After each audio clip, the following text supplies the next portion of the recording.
네, 반갑습니다. 전한길입니다.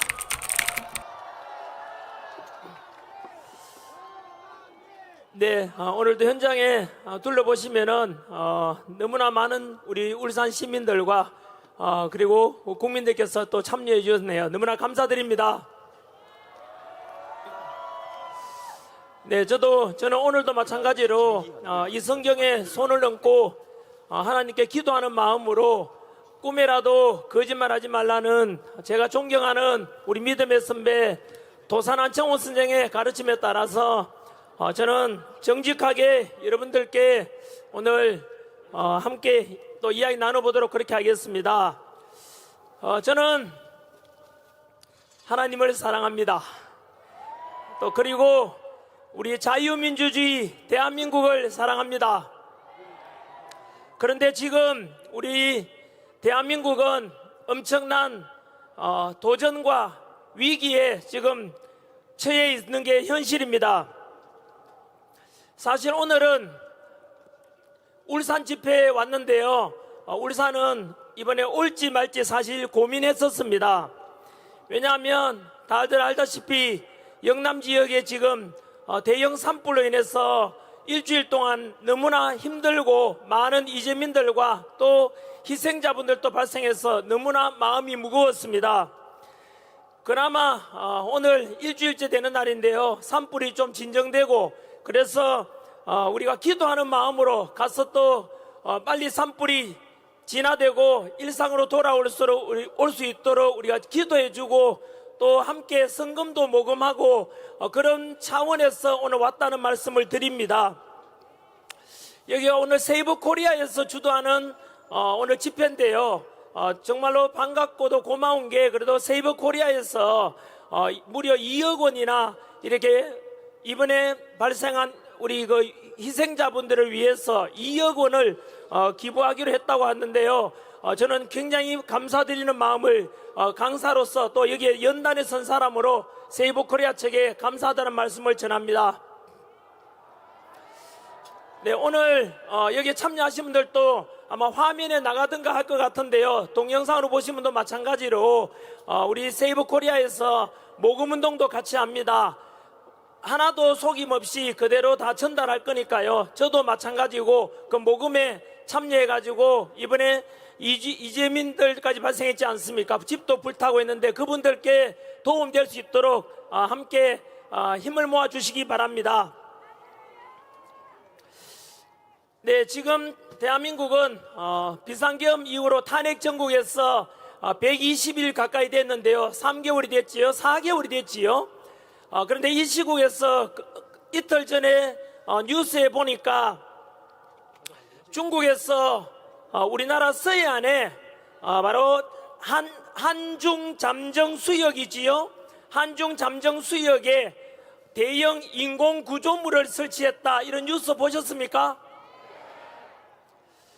네, 중국에서는 이거 설치하면 안 된다. 왜냐하면 그 지역에는 우리나라 배타적 경제 수역과 중국의 배타적 경제 수역이 겹치기 때문에 이 지역에는 어느 나라도 인공 구조물을 설치하면 안 된다라고 약속이 되어 있는데 중국에서는 무려 높이가 50m나 되는 그런 대형 인공 구조물을 설치했다는 것이죠.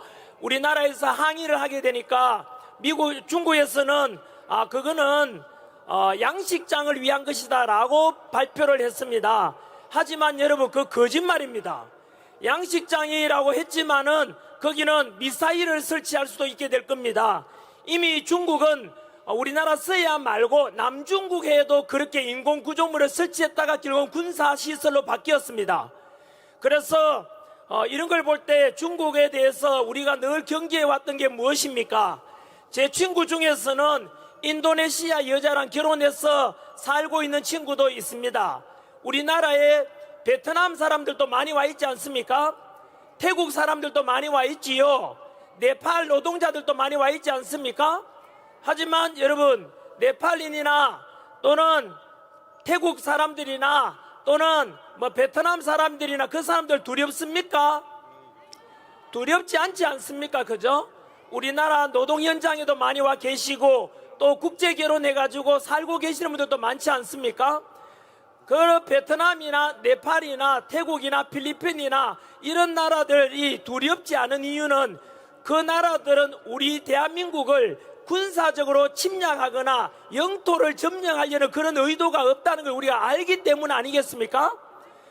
그런데 알다시피 중국은 현재 서해안에 그 인공 구조물 설치하는 것도 대표적인 사례가 되겠고요. 우리가 지금까지 주장하고 있는 내용이 무엇입니까? 지난 겨울부터 아스팔트에 나와서 주장하는 내용은 단순한 윤석열 대통령의 탄핵을 반대하고 그리고 직무복귀만을 바라는 것이 아니라 바로 우리 할아버지 할머니 세대, 아버지 어머니 세대 희생 덕분에 지금 이만큼 대한민국이 먹고 살만하게 되었고, 또 이승만 대통령께서 6.25 전쟁 때 바로 공산당을 막아내고 그리고 주한미군 주둔해달라는 한미상호 방위조약을 체결한 덕분에 지금까지 우리나라는 바로 지금 여러분들께서 성조기 들고 태극기 들고 흔들게 되고 이렇게 전쟁 없는 나라 된 이유가 주한미군 그리고 우리나라 국군 덕분 아니겠습니까? 그런데 지금 중국에서는 알다시피 지금 우리나라에 대해서 서해안에 인공구조물뿐만 아니고 우리가 지금 이렇게 도로에 나와 주장하는 내용이 바로 지나친 친중화되면서 우리나라가 제2의 홍콩이 될 수도 있다.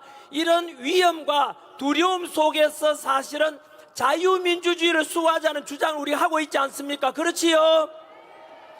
지금 자유민주주의가 너무나 위협을 받고 있다 이 뜻입니다. 저는 역사를 26년간 가르쳐온 강사입니다. 그래서 역사를 가르쳐보고 배우면은 과거를 알면은 지금을 이해할 수 있게 되고 지금을 이해할 수 있으면 앞날을 예측할 수가 있어요. 우리는 과거에 중국이 세웠던 수나라, 당나라, 그리고 그리고 그 뒤로 맨 중국이죠. 그러한 여진 침입을 받았고 조선시대 때는 중국이 세웠던 후금 그리고 청나라로부터 많은 침략을 받았지 않습니까? 따라서 앞으로도 마찬가지로 중국이 지금 워낙 비대해졌기 때문에 우리나라가 까딱 잘못하면은 중국에 다시 속국이 될 수 있다고 저는 생각하기 때문에 제가 역사 강의를 그만두고 바로 이렇게 도로에 나오는 이유가 바로 우리 지금 대한민국의 자유민주주의가 위협받고 있고 머지않아서 우리나라도 까딱 잘못하면은 홍콩처럼 될 수 있다 이런 생각이 들어서 그 위기감 때문에 나오게 된 것입니다. 여러분, 우리가 알고 있는 과거의 홍콩의 모습은 어떻습니까? 홍콩은 국제 동아시아의 무역도시이고 금융도시로서 너무나 홍콩은 자유함이 넘치는 도시였지 않습니까? 그런데 지금 홍콩 가보십시오. 어떤 모습인지를요. 지난 99년 동안 영국이 홍콩을 지배할 때는 자유함이 넘쳤지만 그것을 중국으로 넘겨둔 뒤로 중국은 홍콩을 군사적으로 점령한 것이 아니지 않습니까? 그런데 지금 홍콩 가보십시오. 홍콩 가서 이미 홍콩에는 당도 몇 개 있는지 아십니까? 마지막 남아있던 야당이 지난달에 없어졌습니다. 중국에는 마찬가지로 홍콩에도 바로 중국 공산당 하나밖에 없습니다, 여러분. 그리고 홍콩에 가보십시오. 예를 들어 택시에서도 어디든 시진핑 비판하는 말만 하면 잡혀가게 됩니다. 여러분, 지금 홍콩의 모습은 우리가 생각했던 그런 자유함이 없습니다. 이미 중국의 속국이 되어버렸고요. 그래서 지금 홍콩은 비참한 모습이 되었는데 이미 지난 10년 전이죠. 2015년 홍콩 사람들도 야, 이거 딱 잘못하면은 중국의 속국이 되겠다 싶어서 다들 아실 겁니다. 노란 우산 들고 수십만 명이 나와서 중국 물러가라, 홍콩의 자유를 원한다, 우리가 지금 모여서 이렇게 외친 것처럼 수십만 명의 홍콩 사람들이 자유를 부르짖고 노란 우산은 들었지만 이미 늦어버렸지 않습니까? 우리도 그렇게 될 수 있다는 뜻입니다. 다시 한 번 더 말씀드리지만 홍콩은 중국에 의해서 군사적으로 침략을 받아서 중국 속국이 된 것이 아닙니다, 여러분. 바로 친중 정치인들, 행정장관을 먼저 보냈지 않습니까? 그리고 중국에 유리하도록 법을 다 바꿨습니다. 그러면서 이민정책을 펴가지고 중국 사람이 계속 홍콩으로 건너가고, 그래서 결국은 홍콩은 군사적으로 침략도 없었지만 이미 홍콩은 아까 말씀드린 대로 중국 사회주의 국가가 되어버렸다 이 뜻입니다. 여러분, 대한민국도 마찬가지입니다. 이미 제가 전에 광주 집회 때 말씀드린 대로 우리 윤석열 대통령께서도 말씀하신 대로 우리나라는 현재 중국과 하이브리드 전쟁을 지금 펼치고 있는 택입니다. 또는 제가 체제 전쟁이라 그랬지 않습니까? 체제 전쟁을 넘어서 우리가 초안전이 바로 이겁니다, 여러분. 러시아 우크라이나 전쟁처럼 군사적인 게 아니고요, 바로 한계를 뛰어넘는 전쟁이라는 뜻으로 중국은 우리 나라에 대해서, 남한에 대해서 정치적으로 이미 친중 정치인들이 어느 당에 많이 왔지 않습니까? 친중 정치인들을 먼저 침투시킵니다. 그리고 막대한 자본력을 이용해서 우리나라 지금 여의도나 강남 가보십시오. 중국이 투자해서 세웠던 빌딩이나 부동산이 넘쳐납니다. 한때 제주도도 그랬지 않습니까? 이렇게 해서 정치인들을 먼저 침투시키고 친중화시키고 경제적으로 며칠 전에 일이 있었지요. A라는 기업이 매물로 나왔습니다. 예를 들어 1조 원 가치가 되는데 현재 우리나라 경제가 어려우니까 야, 그 기업 1조 원에 어떻게 매입하냐, 치우자라고 하는데 중국은 2조 원 주어서 중국 자본으로 사겠다는 겁니다. 그러면 그 기업 누구게 됩니까? 중국게 되는 거예요, 여러분. 중국은 우리가 생각하는 이상입니다. 인구가 우리보다 얼마 많은지 아십니까? 우리나라보다 30배가 많습니다. 우리는 5천만이고 중국은 15억입니다. 30배가 많고 국토 면적은 남한 면적의 95배가 넓어요. 쉽게 말하면 여러분들이 중국이라고 생각해 보세요. 중국인이 사우스 코리아 남한 사람들을 생각할 때는 인구가 30분의 1밖에 안 되는 조그만 나라, 국토 면적은 거의 100분의 1밖에 안 되는 조그만 나라. 과거 역사적으로 중국 역사는 어떻게 배우는지 아십니까? 거의 우리 조선을요, 대한민국을 과거부터 역사적으로 중국의 속국이라고 이렇게 역사책이 배웁니다, 중국인들은. 그러면 그 중국인들이 한국인에 대해서 어떻게 인식하는지 대충 감이 오시죠? 만반한 게 그래서 남한이다 이 뜻입니다. 지금 현재 미국이 워낙 중국에 대해서 제재를 가하니까 중국이 1대1로 사업에 이어서 나갈 곳이 바로 남한밖에 없는 겁니다. 홍콩 먹었지요. 원래 대만 먹으려고 했는데 대만이 선거제도 개편해가지고 부정선거를 없앴습니다. 수개표, 수자거 그 자리에서 선거 창관이 보는 데서 개표하고 그 자리에서 투표함 이동 없이 집계해가지고 친중 정치인들이 부정선거를 통해 전산 조작을 통해서 당선될 가능성을 아예 차단했다는 겁니다. 그래서 결국은 중국은 대만에 대해서 정치적으로 초안전을 통해서 침투하려는 걸 이제 포기했던 것입니다. 군사적으로는 대만이 미국과 똘똘 뭉쳐 있으니까 침략 못하지 않습니까? 그러면 이제 남은 목표가 누구겠습니까? 바로 남한인 것입니다. 그래서 우리가 이미 우려했듯이 작년에도 이런 일이 있었지 않습니까? 우리나라에 이미 삼성전자에 임원하고 그 연구원이 두 사람이 우리나라에 삼성전자 반도체 기술 빼돌렸지 않습니까? 그리고 그게 바로 잡혔지만은 이미 기술은 중국으로 넘어갔고 그 기술이 이미 무려 5조 원 가치가 된다고 합니다. 그 5조 원이 삼성전자에서 그 기술을 개발하는 데 들어가는 비용만큼 된다고 합니다, 여러분. 이러면은 그 중국에다가 첨단 기술 넘겨주면 안 되지 않습니까? 그리고 제 작년에 바로 부산에서 정박 중이던 미 항공모함에 중국 유학생이 와서 드론으로 사진 찍다가 걸렸지 않습니까? 잡아서 포렌식 수사해 보니까 바로 그 사람은 유학생이 아니고 중국 공산당 핵심 멤버였고, 그리고 지난 2년 동안에 국정원과 그리고 평택 미군기지 그 사진을 전부 찍은 중국 간첩이었습니다. 그런데 간첩죄 적용해서 잡으려고 처벌하려고 하니까 처벌할 수가 없습니다. 왜냐하면 지금 현재 우리나라 법에는 바로 북한 사람들만 간첩죄를 적용할 수가 있어요. 그러면 개정해서 북한 사람이 아니고 중국인이든 외국인이든 우리나라 핵심 군사 기밀을 빼가거나 또는 반도체 기술 빼가면은 간첩죄를 정해서 처벌해야 되지 않겠습니까? 그런데 지난해 그걸 막았던 당이 있습니다, 여러분. 간첩죄 적용해서 이제 개정해서 중국인이든 외국인이든 간에 우리나라 지하 자원이 납니까? 뭐 납니까? 석유도 안 나지 않습니까? 첨단 기술로 우리나라 지금 먹고 살고 있는데 그 기술 유출하는 거 막자, 간첩죄 적용하자, 군사 기밀 빼가면 안 된다, 간첩죄 적용하자 라고 해서 개정하려고 했는데 반대했는 당이 어느 당입니까 여러분? 민주당에서 그 간첩죄 개정을 반대했다는 뜻 아닙니까? 이렇게 해서 결국은 중국인들이 우리나라에 군사기밀 빼가고 이미 우리나라에 중국 화교 포함해서 80만 명 이상이 들어가 있습니다. 스카이 대학 가는 게 우리나라 학생이 스카이 대학 가는 것보다 중국인들이 스카이 대학 가는 게 더 수월하도록 돼 있고 로스쿨 통해서 변호사 되고 판검사 되는 것도 중국인들이 더 쉽게 갈 수 있도록 돼 있습니다 여러분. 이렇게 해서 결국은 우리나라의 중국인들이 정치적으로 그리고 군사적으로 경제적으로 투자를 해서 결국은 점점 남한이 바로 중국 땅의 100분의 1밖에 안 되는 이 땅덩어리가 결국은 머지않아서 우리가 정신 차리지 않으면 중국의 속국이 될 것입니다 여러분. 제2의 홍콩이 될 것입니다 여러분.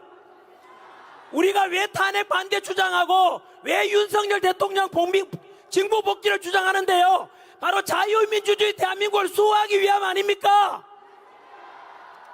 그래서 저는 이런 발언이 중국 대사관에서 듣는다면 전한길이가 중국에 대해서 혐오 발언한다고 하는데, 제가 혐오 발언하는 게 아니라 왜 서해안에 서로 합의되지 않은 그런 인공구조물을 설치하느냐, 그게 먼저 잘못된 거 아닙니까? 왜 우리나라에 우마오당이라 들어봤습니까? 중국 댓글 부대가 우리나라 댓글에 너무나 많이 참여했던 것도 드러났지 않습니까? 그리고 우리나라 지금 여론에도 얼마나 우리나라 남자 여자 서로 혐오하게 만드는 그 댓글들이 중국인들이 와서 달았다는 그런 정황도 많지 않습니까? 이렇게 해서 중국이 우리 남한에 대해서 과거에도 그랬던 것처럼, 역사적으로 그랬던 것처럼 정치적으로 친중 정치인들을 자꾸 포섭하고, 심지어 여러분 알고 계십니까? 곧 다가올 4월 2일 지방선거가 있는데 그 지방선거는 중국인들도 투표권 가지고 있는 거 알고 계십니까? 그러면 중국인들이 투표권 행사하면은 그 중국인들한테 잘 보이기 위해서 당선되고자 하는 후보들은 또 친중적인 정책을 펼 거 아닙니까? 그러다 보면은 아까 말씀드린 대로 중국이 우리 남한을 군사적으로 침략하진 않더라도 홍콩처럼 친중 정치인들 보내고 친중적인 법을 만들고 개정하고 이민법을 펼쳐서 점점 오도록 만들고, 그러면 결국은 우리나라는 중국의 속국이 머지않아 될 것입니다. 그래서 저는 돈 잘 벌고 인기 있던 강사가 왜 여기에 나왔겠습니까? 제 친구는 저보고 쓰레기를 하기도 했고 집에서 욕먹어가면서 제가 나온 이유가 뭐겠습니까?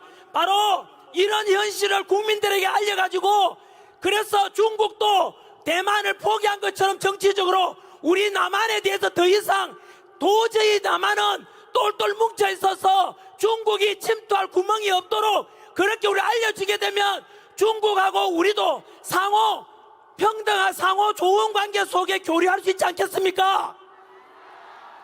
중국인들은 우리나라 와서 부동산 살 수 있죠. 하지만 우리나라 사람이 중국 부동산 구입할 수 있습니까? 없습니까? 없지 않습니까?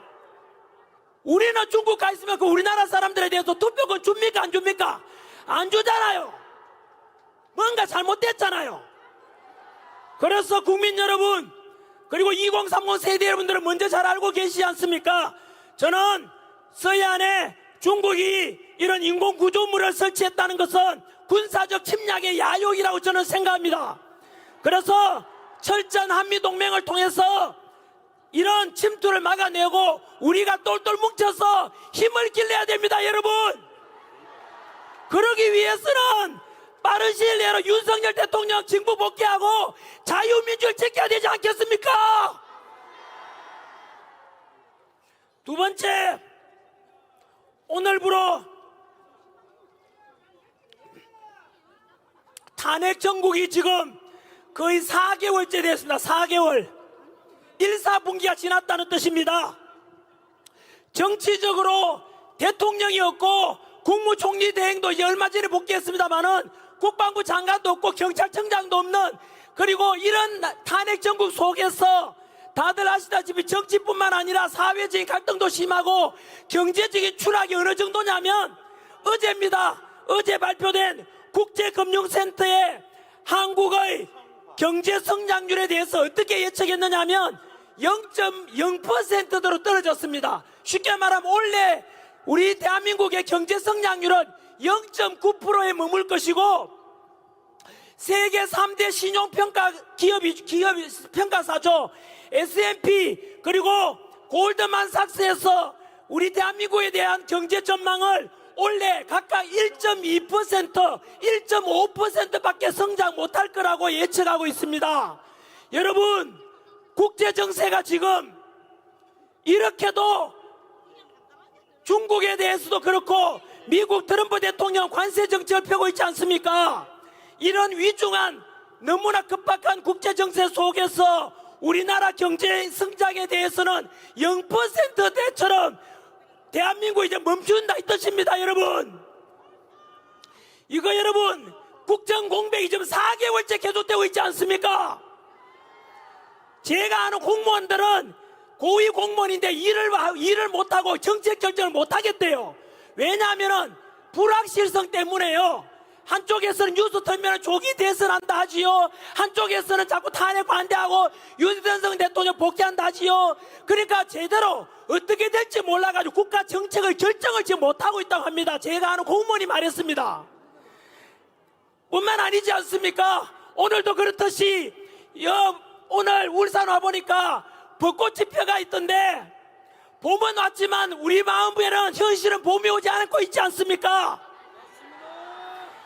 그러면 국민들은 이렇게 찬성, 탄핵 반대, 나뉘어져 갈등은 극에 달하고 있는데 과연 국민 여러분들께서는 어떻게 하는 것이 가장 대한민국의 이러한 시급한 경제를 살리고 국정 정상화시키고 다시 도약할 수 있도록 하겠습니까? 어떻게 하면 되겠습니까, 여러분? 지금 대한민국이 밖으로는 중국이 점점 침입해 오고 안으로는 우리끼리 반토막 나 있고 지금 대통령도 없고 국방부 장관도 없고 경찰청장도 없고 치안도 지금 이만저만 혼란스러운 게 아니지 않습니까? 이런 속에서 어떻게 하면 되겠어요? 이런 말이 있습니다, 여러분. 위대할수록 상식적이고 중요할수록 간단하다, 이런 말도 있습니다. 여러분, 너무나 간단하게 해결할 수 있는 방법이 있습니다. 이런 국가의 현실을 헌법재판소의 재판관들도 알고 있다면은 작은 만큼이나 국가를 생각하고 국민을 생각한다면은 즉시 헌법과 법률에 따라서 윤석열 대통령에 대해서 탄핵을 기각시키고 직무복귀하고 그래서 빠른 시일 내에 국가 시스템이 정상화되는 거, 이거 얼마나 쉬운 일입니까, 여러분? 중요한 문제일수록 간단하다 그랬지 않습니까? 헌법재판소에서는 뭘 그렇게 좌고우면합니까? 바로 오늘이라도 내일이라도 대통령 직무복귀시키면 국가가 정상화된다 이 말입니다. 자유민주주의를 수호할 수 있다 이 말입니다. 그렇다면 윤석열 대통령에 대해서 비상계엄은 내란이라고 지금도 덮어씌우면서 대통령 파면만을 주장하고 있는 민주당의 제가 주장을 한번 들어보겠습니다. 민주당에서는 우리가 다 알다시피 전과사범 현재 재판 중인 것만 5건 아닙니까? 잘못하면 전과구범이 될 만한 이재명, 이런 맨날 입만 떨면 거짓말하고 국민들에게 욕하고 그 범죄도 무슨 범죄인지 아십니까? 전과사범이 민주화 운동에서 만든 전과가 아닙니다, 여러분. 그 전과가 사범이 바로 사기범죄입니다, 여러분. 검사 사칭했지 않습니까? 그리고 옆에 우리 경찰분들 공무집행 중에 있지 않습니까? 공무집행하고 있는 경찰에 대항하고 맞서면 됩니까? 안 됩니까? 안 되지 않습니까? 근데 이재명 민주당 대표는 공무집행 방해를 했습니다. 그리고 음주운전을 했습니다. 그리고 형수한테 쌍욕했는 것을 다 알고 있지 않습니까? 저는 이재명 대표를 지지하든 안 하든 그거는 각자 자유입니다만은, 저는 이재명 대표를 만약에 지지하고 대통령이 돼야 한다고 생각하는 사람들은 앞으로 이렇게 하셔야 되죠. 그럼에도 불구하고 이재명 대표를 그만 말씀드린 대로 사기죄, 음주운전죄, 공무집행 방해죄 이런 게 있으니까, 그래도 나는 상관없어, 이 사람이 대통령이 돼야 되라고 한다면은 모든 그 지지하는 학부모님들 그리고 학교의 선생님들께서는 앞으로 가르치는 학생들에게 그리고 기르고 있는 아이들에게, 아들아, 딸아, 학생 여러분, 음주운전해도 괜찮아요. 사기치고 거짓말해도 괜찮아요. 공무집행 방해해도 상관없어요. 이렇게 가르치란 말입니다. 이게 과연 말이 됩니까? 선생님이든 부모님한테든 쌍욕해도 된다고 가르치라 이 말입니다. 저는 이재명 대표가 만약에 이런 사람이 지금 거대 야당의 대표라는 자체도 국가적인 수치이고, 만약 이런 사람이 대통령 후보에 나온다는 자체가 대한민국의 수치라고 생각합니다. 바로 이겁니다, 여러분. 이러한 정과 사범에 지금도 재판 중인 게 5개다 보니까 어떻게든 이 사법 리스크 유죄 판결적이 받기 전에 이재명을 빨리 대통령 만들려면 있는 이유 없는 이유 갖다 대가 윤석열 대통령을 끌어내려야 되지 않습니까? 그러다 보니까 지금 민주당이 어떻게 되는지 아세요? 바로 법치와 공정을 무너뜨려 가면서 무조건 꼼수로 그냥 밀어붙이다가 세 가닥 거미줄에 딱 걸려 있습니다. 지금 그 세 가닥 거미줄에 걸려가지고 민주당이 지금 오도 가도 못하고 있어요. 자기들 장꾀를 부리다가 자성자박 자기 포성줄을 자기가 묶인 게 민주당이에요. 첫 번째 거미줄이 뭐냐면, 윤석열 대통령에 대해서 비상계엄은 곧 내란이다, 내란을 덮어씌웠지 않습니까? 그리고 지금 초등학교 사회책만 배워도 이런 말이 나옵니다. 중학교 책에 아마 나오지요? 혹시 무죄 추정의 원칙 들어봤습니까? 여기에 장동혁 의원님 판사분도 와 계십니다만은 전직 판사분이죠. 보통 판사에 의해서 형이 확정되지 않을 경우에는 무죄 추정의 원칙이 있지 않습니까? 이재명 대표는 정과 사범에다가 현재 정과 같다 하면 구범이 될 수 있지만 아직은 우리가 범죄자라 부르지는 잘 않지 않습니까?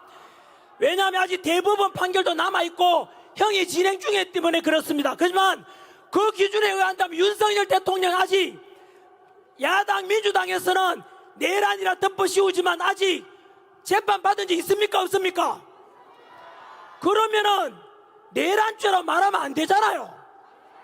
여기에 수많은 언론분들도 와 계시는데, 언론인분들, 기자분들, 오늘 이 시간 이후로 초중학생들까지도 속이지 않으려면 윤석열 대통령에 대해서 내란죄라고 말하면 안 되죠. 내란 수개, 내란 우두머리 이런 말하면은 그것은 무죄 추정의 원칙에 의하는 거짓말이고 사기라는 뜻입니다.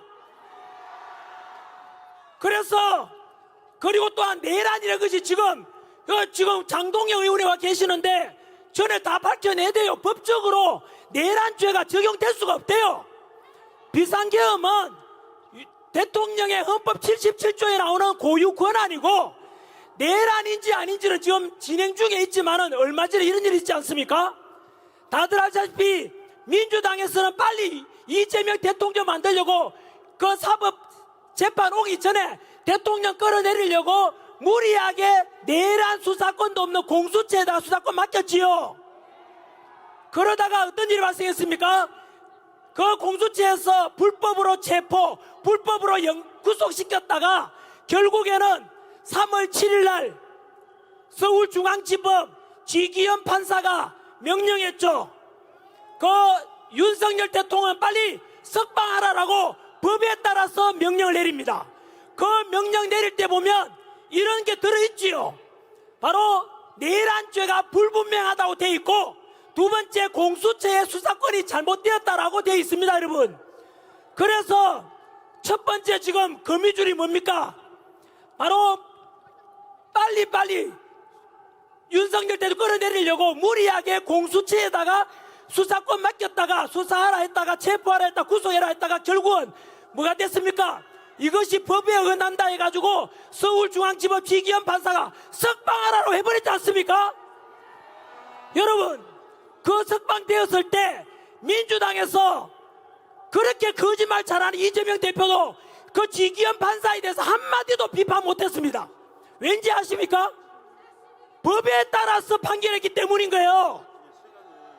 결국은 윤석열 대통령에 대한 내란죄 덮어 씌우려고 하고도 잘못됐고 체포와 구속도 잘못됐다는 뜻입니다. 할 말이 없어졌지요. 두 번째 거미줄이 뭔지 아십니까? 바로 비상계엄 이후에 우리가 알아버렸지 않습니까? 29번의 탄핵과 그 뒤로 국무총리 탄핵했다가 지금 직무복귀 다시 또 탄핵시키려 하고 있지 않습니까?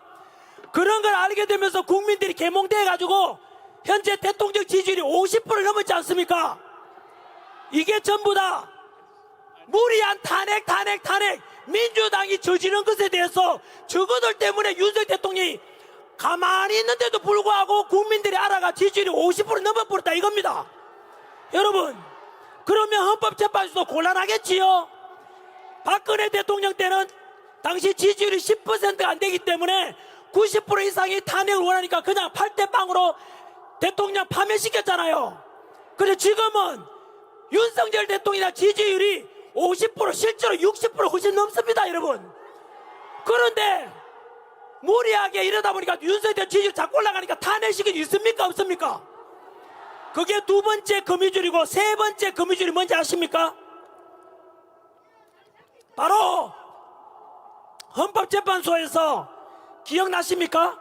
원래 법적으로는 180일, 즉 6개월 동안에 윤석열 대통령에 대해서 탄핵시킬래 말래. 왜? 대통령을 탄핵하는 건 쉽지 않잖아요. 신중하게 하라고 그렇게 법적으로 정했는데, 기억나시죠?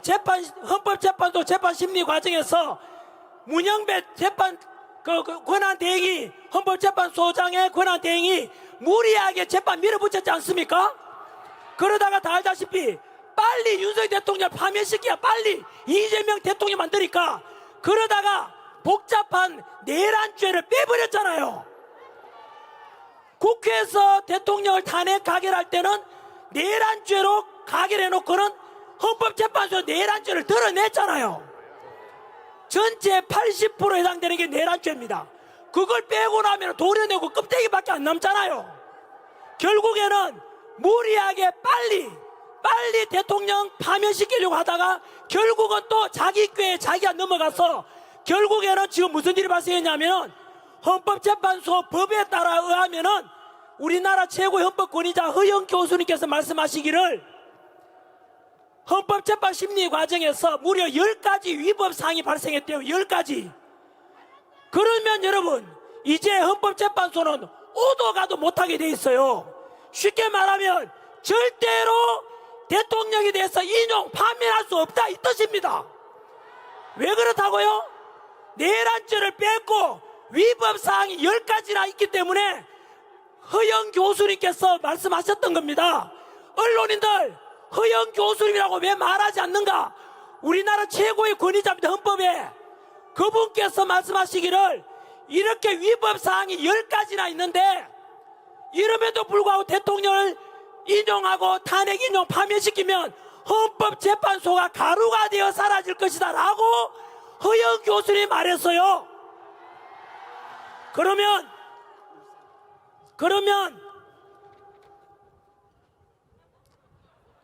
여러분, 금방 말씀드린 대로 세가닥 금이줄에 민주당은 이제 오도 가도 못한다 이 뜻입니다. 첫 번째 금이줄이 뭐였지요? 벌써 잊었어요? 첫 번째는 내란죄를 무리하게 덮으시고도 공수처에다가 수사권 맡겼다가 지규현 서울중앙지법 판사가 대통령 체포도 잘못됐고 구속도 잘못되니까 석방하라라고 법에 따라 판결했잖아요. 그러니까 석방된 대통령을 다시 잡아갈 수 있습니까? 없습니까? 없지요. 파면시킬 수가 없다고. 두 번째, 장기에 부리다가 바로 금이줄에 걸린 게 옳고 빨리빨리 진행하려고 하다 보니까 민주당이 29번 탄핵했다는 걸 국민들이 알아버렸고, 국민들이 그래서 윤석열 대통령 다시 살려내라, 억울하다, 잘못됐다 알아버렸고, 대통령 지지율이 50% 60% 됐으니까 탄핵이 있습니까? 없습니까? 세 번째 금이줄이 금방 말씀드린 대로 헌법재판소의 재판 진행 과정에 위법 사항이 몇 가지가 나왔다고요? 10가지가 나와가지고 도저히 허영 교수님께서 말씀하시기를 절대로 이대로 대통령을 파면할 수가 없다라고 했다니까요. 그러니까 헌법재판관들 입장에서도 도저히 이거는 답이 안 나와. 여러분, 그러면 이 세 가닥 금이줄에 딱 걸린 민주당이 지금 어떻게 되겠습니까? 미칠 지경이겠죠. 지금요, 정확하게 민주당을 당명을 말해줄까요? 더불어민주당이 아니고 더불어 미친 당이야. 더불어 미친 당. 여러분 기억 안 나십니까? 당장 어제 있었던 일만 말씀드리면은, 여러분 아까 말씀드린 대로 세 가닥 금이줄에 걸렸으니까 오도 가도 못하니까 헌법재판소가 지금 뭐가 돼 있어요? 지금 8명 중에서 5명이 대통령을 파면시키라라고 하고 있단 말이에요. 3명은 기각시키라 하잖아요. 몇 명이 모자라요? 1명이 모자라죠. 그러니까 민주당에서는 미친듯이 누구를 임명해야 돼요? 대통령 파면시키려면 1명을 채워야 되잖아요. 6명으로. 그래서 우리법 연구회 출신이자 인민노련 출신의 역시 극좌파 마흔역을 빨리 임명하라고 지금 하고 있지 않습니까? 직무복귀한 한덕수 국무총리가 그것은 여야 합의도 안 돼 있고 조직 임명할 수 없다. 또 그 앞에 우리 최상목입니까? 권한대행도 임명할 수 없다 하니까 민주당에서 어제 기억나십니까? 그 한덕수 국무총리 40명 임명 안 하면 너도 탄핵시키겠다. 최상목도 탄핵시키겠다. 그리고 어제는 민주당 초선 의원들이 집단으로 나와가지고 기자회견했는데 나머지 국무위원들, 장관들 전부 탄핵시키겠다라고 했습니다. 여러분, 그래서 주장한 게 뭔지 아십니까? 국무위원들 전부 다 장관 다 탄핵시키겠대요. 이건 미친 짓 아닙니까? 더불어 미친 당이잖아요. 그래서 뭘 요구하는지 아세요? 무정부 상태를 말, 무정부 상태. 여러분, 이거는 대한민국을 무정부 상태로 만들어가지고 혼란에 빠뜨려서 결국 대한민국을 망하게 만들었다는 거 아닙니까? 이재명을 지지하든 민주당을 지지하든 좋은데 과연 대한민국을 망하게 놔둘 겁니까? 이거를 더불어 미친다. 이거 더불어 망국당. 시간이 지나서 마무리 짓겠습니다. 끝으로 이런 말씀을 드렸지요. 위대할수록 상식적이고 중요할수록 간단하다. 저는 이 방송을 보시는 우리 헌법재판관 8분에게 간단한 걸 선택하라고 말씀드리겠습니다. 헌법재판관 8분들에게 국민의 명령으로서 한 번 더 부탁이자 명령을 드립니다. 이미 빨리빨리 진행하자 덕분에 지난 2월 26일 날 이미 윤석열 대통령의 헌법재판소의 최후 변론은 끝났습니다. 최후 변론 끝나고 지금 며칠 지났지요? 한 달이 지났습니다. 더 이상 평일을 거칠 게 없습니다. 헌법재판관들은 하는 일도 없이 지금 계속해서 이러지도 못하고 저리 못하고 있지 않습니까? 민주당의 끈앞불이 되어서 계속 40명 임명할 때까지 기다리라 하잖아요. 그러면은 헌법재판관님 우리나라 어떻게 됩니까 지금? 까딱 잘못하면은 나라가 망한다고요. 망해. 오늘이 3월 29일입니다 한 번 더 부탁드립니다. 문영배, 이미선, 정정미, 정계선, 그리고 정영식, 김영두, 그리고 김복형, 조한창, 우리 8분들의 헌법재판관들께서는 제발 국가와 국민을 조금이라도 생각한다면은 좌고우민하지 말고 빨리 내일이라도 기각을 하든 인용을 하든 결정을 하라 이 뜻입니다. 너무 쉽지 않습니까? 빨리 결정해달라 이 뜻입니다. 이러다가 나라가 망한다고요. 마무리 1분 내에 끝내겠습니다. 첫 번째 제가 드린 말씀이 중국이 우리나라 서해안에 거대한 인공구조물을 설치한 게 드러났습니다. 초안전이라 그랬죠? 중국은 우리나라를 군사적으로 주한미군 때문에 침략할 수는 없다는 걸 알게 되자 이렇게 해서 정치적으로 경제적으로 사회적으로 친중 세력 보내고 친중 정치들 뽑고 친중 법을 만들고 해서 홍콩처럼 우리를 중국의 속국으로 만들고자 하는 걸 우리는 꼭 기억해야 됩니다, 여러분. 두 번째, 탄핵 정국 속에서 무려 4개월이 지났습니다. 대한민국 경제 성장률에 대한 전망 끔찍하지 않습니까? 국제금융센터에서 그리고 S&P 그리고 골드만삭스 전부 다 우리나라에 대해서 성장률을 1%로 밑으로 봅니다. 이대로 가면 나라 망합니다. 그 속에서 고민하지 말고 부디 이게 다 민주당이 꼼수 부리가 여기까지 왔는 거 아닙니까? 법치를 무너뜨리고 헌법재판관들께서는 우리 국민들께서 제발 명령하셔야 됩니다. 40명 임명될 때까지 기다릴 이유가 뭐이냐고.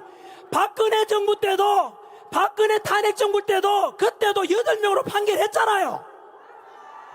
지금 당장 8명이 판결하면 되잖아요.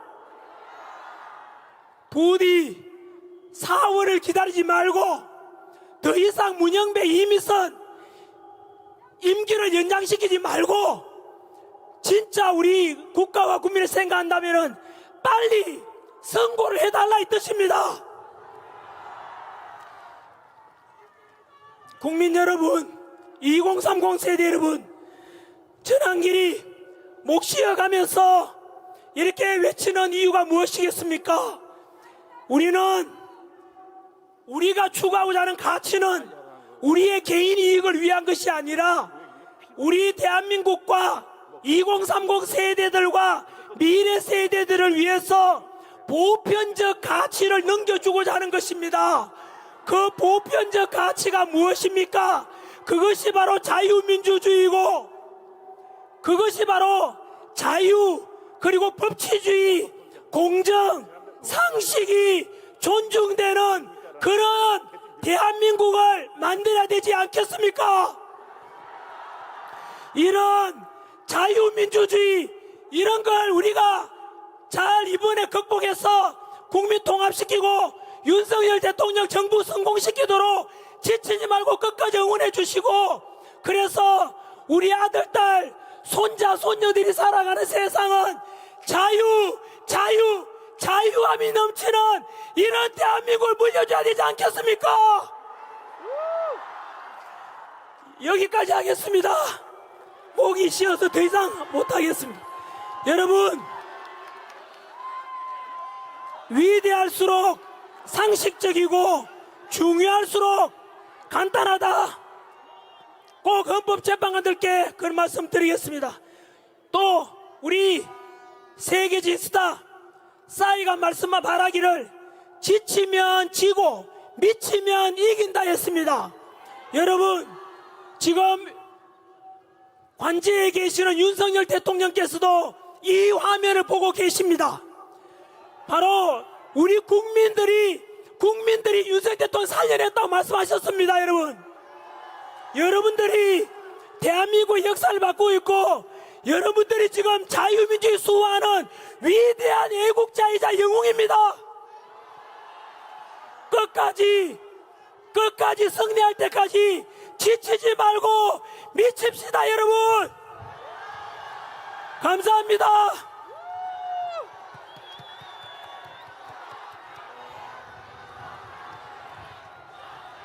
전환기는 외치지 마시고 윤석열.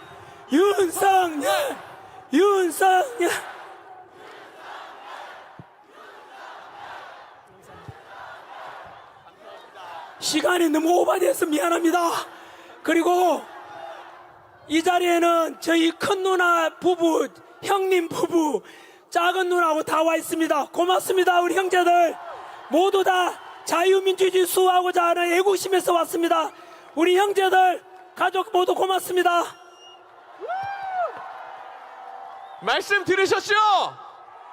우리 지치지 말고 미칩시다.